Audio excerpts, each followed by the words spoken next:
I'm Allie Ward, and I'm the Sustainability Supervisor for the Boise School District.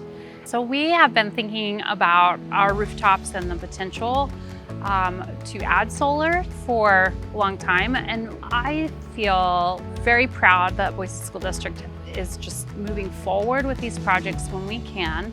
We have gotten a wide range of positive feedback from different stakeholders. It's a big array, and so we have been excited to be able to share that story with the students who go to school here and their staff, their families.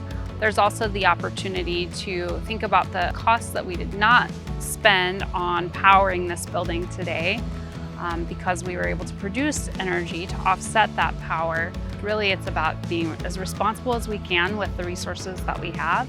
So for other schools or entities that are considering adding solar, going solar, I think that finding a thinking partner to really look at the feasibility of those ideas and a group like EGT who understands the regulations and also just the limitations that any particular site will have is an incredibly important first step.